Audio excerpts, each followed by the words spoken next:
Mettre de la glu sur une pizza pour faire tenir le fromage. Manger un caillou par jour pour sa santé. Oui, on peut dire que la nouvelle fonctionnalité d'IA déployée pour Google pour la recherche pète complètement un plomb, vous allez voir. OpenAI nous fait une démonstration live de Sora en France et nous tease leur prochain modèle, très certainement GPT-5, mais avec un nom de code particulier. Des réponses et des liens sponsorisés dans les conversations avec Copilot, le chatbot de Microsoft, semblent faire leur apparition à notre plus grand désespoir. Bonjour à tous, c'est le Bretzel, merci d'avoir cliqué sur cette vidéo et bienvenue pour ma review hebdomadaire des actus tech et IA qui y ont attiré mon regard. Et on a pas mal d'actus très intéressantes à voir aujourd'hui, alors installez-vous bien et on est parti pour ce nouvel épisode. Et on commence aujourd'hui avec cette vidéo plutôt artistique où l'utilisateur change l'apparence de son bras, de sa main en touchant des objets, en prenant l'apparence de l'objet touché, et on peut voir à quel point les transitions sont propres et fluides, on croirait voir un mutant tout droit sorti des X-Men. On a ici l'exemple parfait d'intelligence artificielle utilisée en tant qu'outil pour véritablement avoir l'IA au service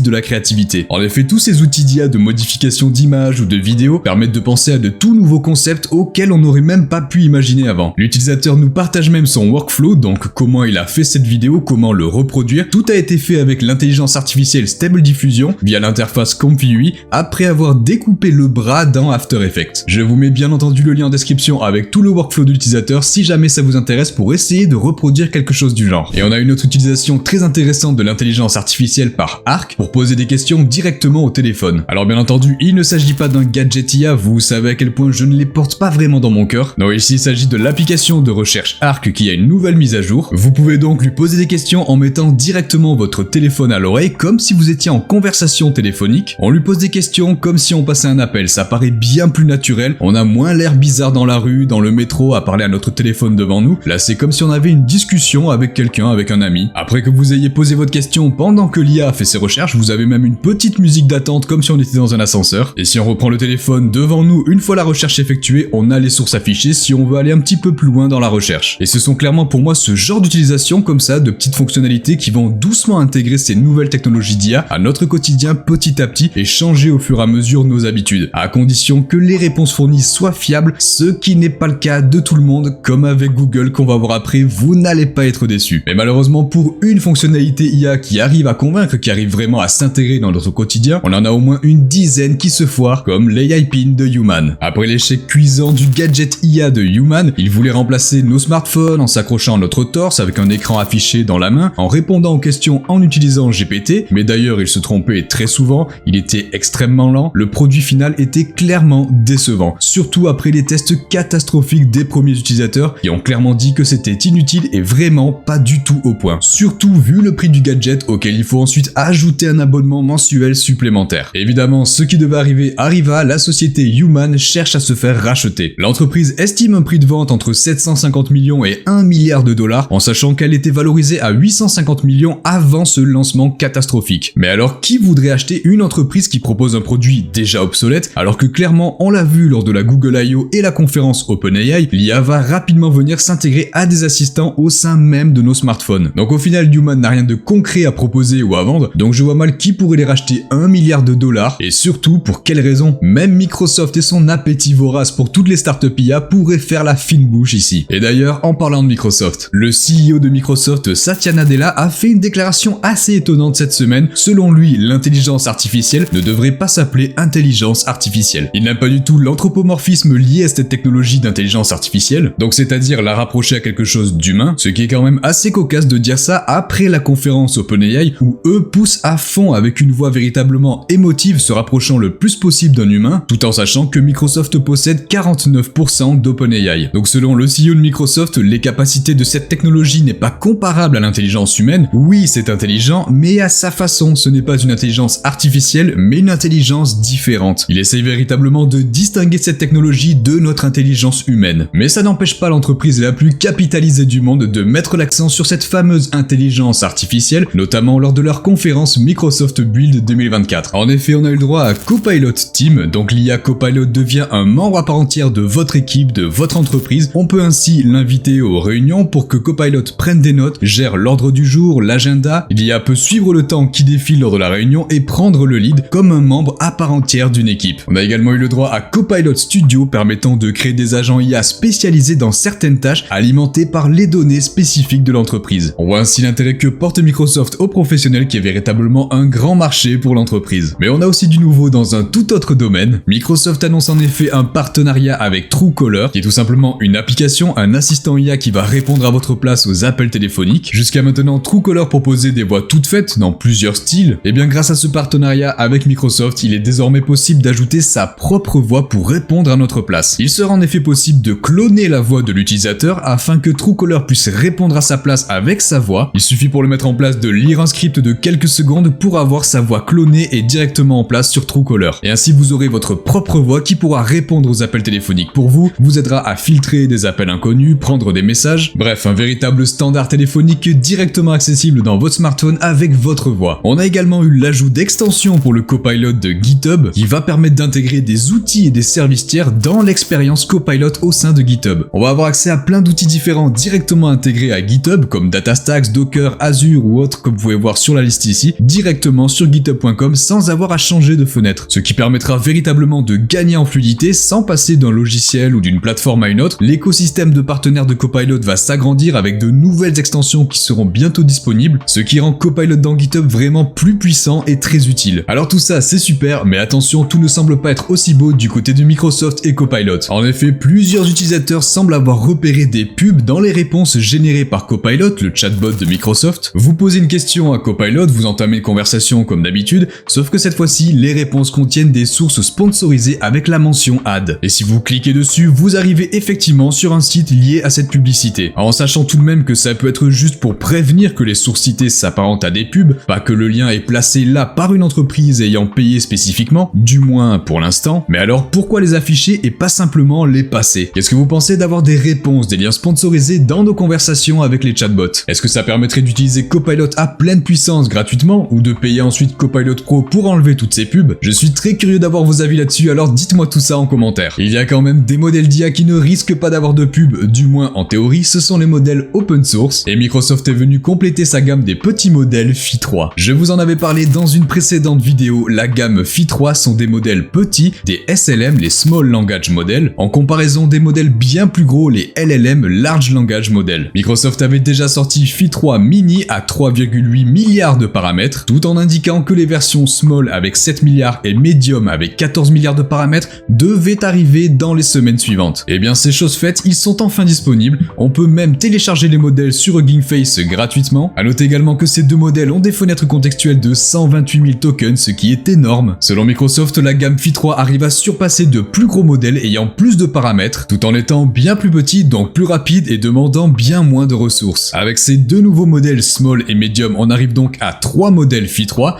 mais vous pouvez voir ici que Microsoft indique y en avoir 4, car effectivement, ils viennent également ajouter un modèle de Vision qui rejoint la famille Phi 3. On a donc Phi 3 Vision avec 4,2 milliards de paramètres, qui est une IA multimodale basée sur Phi 3 Mini. Phi 3 Vision est donc un modèle qui comprend et analyse les images, les schémas ou même les diagrammes. On a un exemple ici où l'utilisateur va fournir un diagramme à Phi 3 Vision et lui poser des questions dessus, et le modèle va réussir à analyser l'image et répondre aux questions posées par l'utilisateur. Et tout ceci dans un petit modèle de seulement 4,2 milliards de paramètres, ce qui permettra de faire tourner cette IA en local sur des ordinateurs. Microsoft nous partage ici ce graphique où on peut voir que les modèles Phi, en étant plus petits, semblent meilleurs que d'autres plus gros comme Mixtral, Gemma 2 ou Llama 3 8 milliards, et surtout ils ajoutent en dessous qu'avec seulement 7 milliards de paramètres, Phi 3 Small surpasse GPT 3.5 dans une majorité de benchmarks. On a ensuite Phi 3 Medium avec ses 14 milliards qui dépasse Gemini 1.0 Pro, et enfin le petit nouveau Phi 3 Vision qui surpasse Claude 3 Haiku et Gemini 1.0 Pro Vision, avec bien sûr toutes ces déclarations de performance qui sont appuyées avec les benchmarks rajoutés en fin d'article, tout en sachant que Microsoft insiste bien qu'il s'agit là de small modèles, de petits modèles. Ils n'ont donc pas les connaissances très variées des plus gros modèles dans plein de domaines, l'objectif est que les utilisateurs les affinent selon leurs besoins avec leurs propres données. Et comme ils ont moins de données d'entraînement à la base, ils auront moins tendance à halluciner. Ils se concentreront plus sur les données ajoutées par les utilisateurs qui sont venus affiner ces modèles. Ainsi la gamme Phi 3 de Microsoft sert véritablement de base qu'on peut ensuite réutiliser. Et si vous voulez savoir comment utiliser ces modèles Phi 3, je vous mets un lien GitHub directement en description, fourni par Microsoft, qui explique un petit peu comment les utiliser. Et pour finir avec la famille des modèles d'IA Phi, on a un tout dernier modèle un petit peu spécial, Phi Silica de seulement 3,3 milliards de paramètres, qui lui sera directement intégré à tous les nouveaux PC Copilot+. Si vous ne savez pas ce que sont ces PC, on en parle ensemble dans ma vidéo de la semaine dernière que je vous invite à aller voir. Mais Mais pour résumer, cette nouvelle gamme de PC Windows présentée par Microsoft est véritablement optimisée pour l'IA avec notamment des puces NPU. Et ainsi, ce nouveau modèle Phi Silica est pensé pour utiliser les puces NPU qui sont intégrées au PC Copilot+, permettant ainsi des générations ultra rapides en réponse aux requêtes d'utilisateurs. Et nous voilà donc avec une famille nombreuse de 5 membres. Et pour finir en beauté sur la Microsoft Build 2024, on a eu le droit au teasing du futur modèle d'OpenAI, avec ce graphique pas si innocent partagé par le CTO de Microsoft. On voit en bas en tout petit GPT-4 aligné avec 2023, et on voit ensuite un tout nouveau modèle qui semble bien plus puissant que GPT-4, par contre lui n'est pas forcément aligné avec 2024. Donc est-ce qu'il s'agit ici de GPT-5 qui n'arriverait finalement pas en 2024, ou alors juste une métaphore par rapport à l'évolution des modèles d'IA d'OpenAI? En tout cas, on devrait pouvoir se fier à ce graphique, car Microsoft est censé connaître les avancées des modèles d'OpenAI, et s'ils annoncent ici un tel gap et que les nouvelles versions ne sont pas à la hauteur, ils risquent d'avoir une grosse déception. Et en parlant d'OpenAI, l'entreprise semble très intéressée par la France. Et on a ainsi eu le droit à une conférence cette semaine à Paris, où on a pu avoir des indices et informations sur la nouvelle version de GPT, probablement GPT-5, mais avec un nom de code plus particulier. La conférence a commencé avec un message de Sam Altman au tout début, indiquant qu'il est impressionné par la France. Il a fait de véritables louanges à l'écosystème français qu'il qualifie de dynamique. Ils sont ensuite bien évidemment revenus sur la nouvelle version de GPT-4o, avec de la traduction en temps réel, de la génération d'images. Ils cherchent vraiment à mettre en valeur l'aspect multimodal poussé à fond avec GPT-4o. Et juste après les louanges de cette nouvelle version, ils ont proposé une démonstration de Sora, leur IA de texte to vidéo, en générant en quelques secondes une séquence très réaliste montrant les rues de Paris durant l'exposition universelle de 1889. Et ce qui est intéressant, c'est qu'ici Sora, un petit peu à la manière de DALL-E, a été utilisé en passant par ChatGPT. Il suffit ainsi de parler à ChatGPT pour pouvoir générer des vidéos comme on le fait avec DALL-E directement dans le chatbot. Et d'ailleurs, on a eu le droit à cette démo de Sora via ChatGPT lors de l'événement Vivatech cette semaine. On y voit ainsi Romain Huer, directeur de l'expérience développeur chez OpenAI. Il génère un script donc sur une vidéo présentant Paris lors de l'expo universelle de 1889, directement avec ChatGPT. Et il veut également ajouter une voix off à la vidéo qui sera générée, sauf qu'il veut le faire avec sa propre voix clonée en quelques secondes. Il va donc parler directement à l'IA avec sa propre voix sans lire un script pendant 15 secondes, ce qui suffira pour cloner sa voix et ainsi créer une voix off à la vidéo qui va être générée. La vidéo est ensuite générée par Sora avec de la musique, notamment de l'accordéon, donc ça suit parfaitement le thème. Puis on a ensuite la voix off reprenant la voix de Romain, et cette voix peut d'ailleurs être instantanément traduite pendant qu'il regarde la vidéo en français, espagnol, japonais ou même chinois, et il peut même rajouter des sous-titres automatiques en instantané. Je vous laisse écouter un petit peu ce qui a été généré.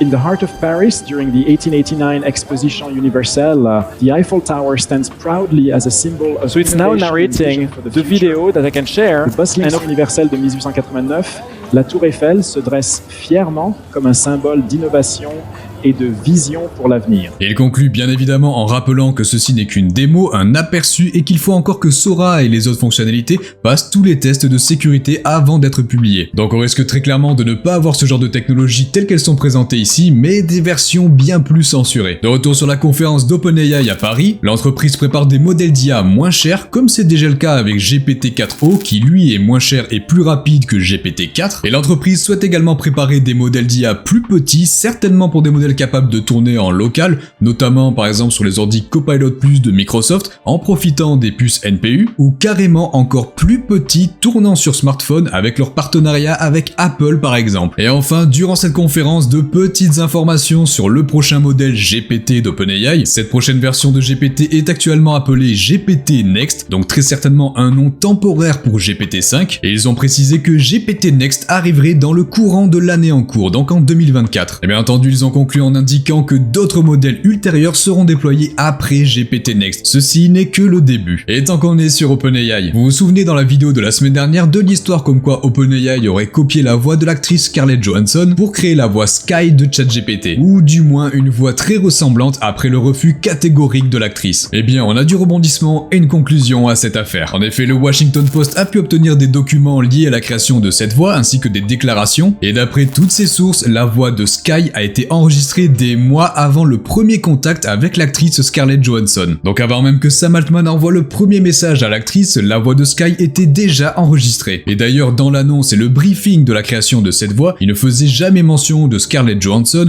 ou alors du film Her dans laquelle elle prête sa voix pour l'intelligence artificielle. Il était simplement demandé que les personnes voulant postuler aient une voix sonnant entre 25 et 45 ans, qui est une voix chaleureuse, engageante et charismatique. Et d'ailleurs, la véritable actrice ayant prêté sa voix pour créer Sky indique n'avoir jamais été comparée à Scarlett Johansson par sa voix et s'est sentie personnellement attaquée par ses critiques. En attendant, la voix Sky est toujours désactivée pour le moment, mais alors on peut se demander si du coup cette actrice est toujours payée ou pas du tout étant donné qu'on ne peut plus utiliser sa voix. Mais vous allez voir que tout ne finit pas toujours aussi bien pour OpenAI. En effet, les démissions et les déclarations à l'encontre de l'entreprise continuent. On a par exemple Gretchen Kruger qui avait travaillé à OpenAI pendant plus de 5 ans et elle est aussi inquiète que Jan Lake et Ilya Sutskever concernant la sécurité des développements d'OpenAI. Elle indique que des améliorations fondamentales sont nécessaires dans le processus décisionnel, la transparence, la documentation, l'application des différentes politiques, l'utilisation saine de ces technologies et l'atténuation des impacts sur les inégalités, droits et l'environnement. Et ce n'est pas tout puisque d'anciens membres du conseil d'administration expliquent leur envie de virer Sam Altman en novembre dernier, une affaire qui avait déjà fait grand bruit. D'après les déclarations de ces anciens membres, Sam Altman avait fait en sorte de réduire le pouvoir du conseil d'administration sur les décisions clés tout en créant au sein de l'entreprise une culture toxique du mensonge. Il se livrait véritablement à un comportement d'abus psychologique. Donc de fortes accusations qui peuvent expliquer effectivement, si c'est vrai, l'envie du conseil d'émanciper Sam Altman d'OpenAI. Toujours d'après ces anciens membres du conseil, OpenAI ne peut pas s'autoréguler, ça n'a pas fonctionné. L'entreprise n'est plus un organisme à but non lucratif pour créer une IA au profit de l'humanité, cherchant dorénavant absolument le profit. Ce qui était d'ailleurs un argument clé de la plainte portée par Elon Musk contre OpenAI. Voilà qui n'arrange clairement pas l'image de Sam Altman et d'OpenAI dont les dramas continuent de s'empiler jour après jour. Alors que les prochaines annonces et sorties suffiront pour faire oublier tout ça, peut-être pour le grand public, mais pas forcément pour les régulateurs qui risquent de regarder ça un petit peu plus en détail. On a même Yann Lequin, le chef de la recherche en IA de chez Meta, qui vient tacler OpenAI dans un post sarcastique sur X. Venez travailler chez Closed AI, vos actions vaudront 42 sextillions de dollars, mais nous pouvons récupérer vos actions acquises si vous démissionnez, à moins que vous ne signiez un accord de non-dénigrement. Oh pardon, on n'avait pas réalisé que votre contrat était aussi dur jusqu'à que quelqu'un publie un article à ce sujet. Vous pouvez les garder finalement. Et puis, nous valons 42 octillions de dollars, mais comme nous sommes une société privée, vous ne pouvez pas vraiment vendre vos actions. Oh, et puis de toute façon, on peut vous empêcher de les vendre. Et vous ne pouvez pas dire un mot sur votre travail, si vous le faites, nous vous licencierons dans l'heure, récupérons vos actions et vous ne pourrez rien dire. Ne le prenez pas personnellement, mais vous savez, nous sommes tellement en avance sur tout le monde, et l'IA est tellement dangereuse entre les mains du peuple. Ce n'est évidemment sûr que si c'est nous qui le faisons. On peut dire qu'il s'est tapé là où ça fait mal pour OpenAI. Et en parlant de Meta, eux aussi présentent un modèle multimodal caméléon avec 34 milliards de paramètres. Et oui, il fallait s'y attendre, après Google, OpenAI ou Microsoft, voilà Meta qui dévoile son propre modèle multimodal. Comme GPT-4o, Caméléon a été pensé pour être multimodal dès sa conception, ce qui le rend bien plus efficace et rapide. Et d'ailleurs, le modèle Caméléon surpasserait, d'après Meta, la plupart des modèles d'analyse d'images déjà disponibles. Et ce modèle est tout à fait capable de générer des réponses mixant du texte et des images en même temps. Mais vous savez ce qui manque déjà à ce modèle Caméléon? La possibilité de générer de la musique. Et ça, c'est bien quelque chose que sait faire l'intelligence artificielle Suno. Ils annoncent ici une mise à jour en passant en version 3.5, pendant qu'ils sont en train de préparer d'ailleurs la version 4. Grâce à cette toute nouvelle version 3.5, la génération des musiques peut aller jusqu'à 4 minutes entières directement. On peut ensuite augmenter 2 minutes par 2 minutes. Au global, les musiques générées ont une meilleure structure musicale. Et cette version 3.5 est déjà disponible pour les membres pro. Mais ce n'est pas tout du côté de Suno, puisqu'ils annoncent également Vol 1, permettant de transformer n'importe quel son ou mélodie en une musique générée par IA. On a un exemple ici avec le rythme d'un arrosoir transformé en musique rock, écoutez ça.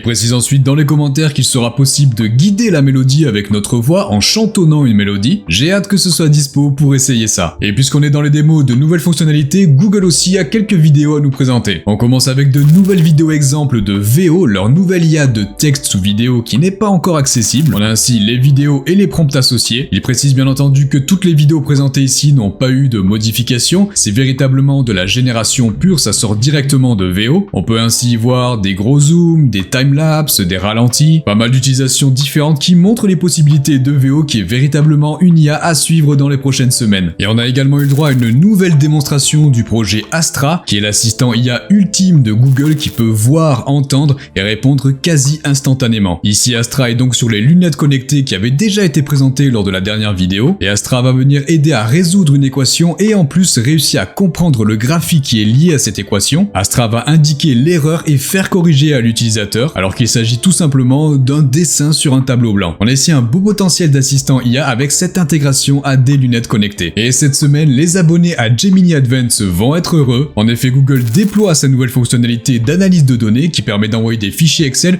ou directement des Google Sheets depuis le Drive Google, ainsi que des fichiers CSV pour analyse complète selon nos requêtes. D'ailleurs, l'interface d'analyse de données est également interactive comme sur ChatGPT depuis la dernière mise à jour assez récente. C'est en tout cas une super nouvelle pour les abonnés à Gemini Advance, ça manquait véritablement. À condition par contre que les analyses et réponses soient correctes et qu'on puisse véritablement avoir confiance en Gemini. Parce que niveau IA, Google a de sacrés déboires cette semaine. On avait vu ensemble lors de mon récap de la conférence Google I.O. 2024 que Google venait améliorer sa fonctionnalité de recherche internet en ajoutant de l'IA. Ainsi, lors d'une recherche, Google vient écrire un paragraphe en amont des résultats pour résumer les informations les plus pertinentes, ce qui permet de ne pas avoir à chercher dans plusieurs sites différents et de tout avoir directement sur la page Google. Donc un véritable gain de temps et d'efficacité. Et surtout, la bonne nouvelle, c'est que la fonctionnalité était directement déployée aux États-Unis où elle avait déjà été testée pendant quelques semaines. Sauf que tout ne se passe pas véritablement comme prévu. Regardez quelques exemples de réponses générées par cette fonctionnalité AI Overviews de Google. On a celle-ci qu'on voit le plus tourner. L'utilisateur demande une solution pour que son fromage reste collé à sa pizza. AI Overviews lui propose d'abord de mixer son fromage dans la sauce éventuellement et ajoute ensuite d'ajouter de la glu, de la colle à sa sauce pour que ça tienne mieux. On a ensuite ici, est-ce que je peux m'entraîner 8 fois par semaine? Oui, on peut sans problème et c'est même bénéfique. Va falloir m'expliquer comment on peut faire ça. Plus dérangeant et dangereux ensuite, peut-on fumer en étant enceinte? Oui, les docteurs recommandent de fumer 2 à 3 cigarettes par jour. Ma petite préférée ici, combien de cailloux je devrais manger? D'après les géologues experts, il faudrait manger au moins un petit caillou par jour, ce qui permettrait d'avoir des vitamines et minéraux essentiels. Vous commencez à voir les problèmes de ce genre de réponses générées par Google? C'est bien, ça fait gagner du temps, mais ça génère n'importe quoi. Ce qui explique des résultats farfelus comme ça et que AI Overviews vient prendre les informations des sites qui arrivent en tête des résultats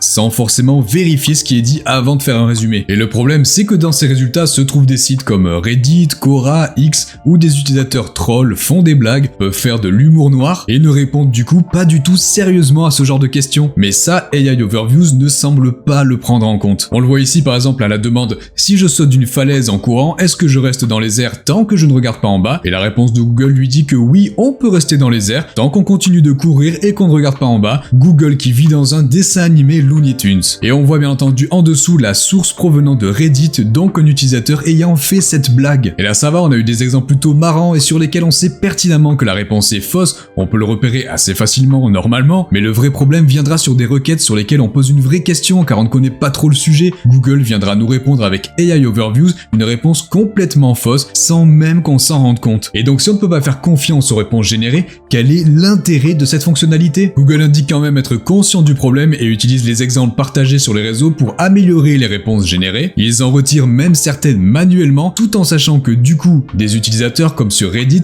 s'amusent à ajouter des réponses complètement bidons pour rendre fou AI Overviews. Donc les retirer manuellement par Google n'est clairement pas une solution à long terme. En sachant par exemple que le concurrent direct à la recherche internet boosté par IA, Perplexity, n'a pas ce genre de problème, donc il s'agit clairement de quelque chose qu'il est possible de régler et Google ferait mieux de vite corriger ça avant l'arrivée du moteur de recherche ChatGPT qui devrait rapidement arriver également. Et ce ne sont pas les seules fonctionnalités sur lesquelles on attend Google au tournant, surtout après le fiasco des images générées par Gemini plus tôt cette année. Et je vous ai tout récapitulé dans cette vidéo, allez vite voir ça. En attendant, je vous souhaite à tous une excellente semaine, n'oubliez pas de manger un petit cailloux par jour. C'était le Bretzel, à très vite.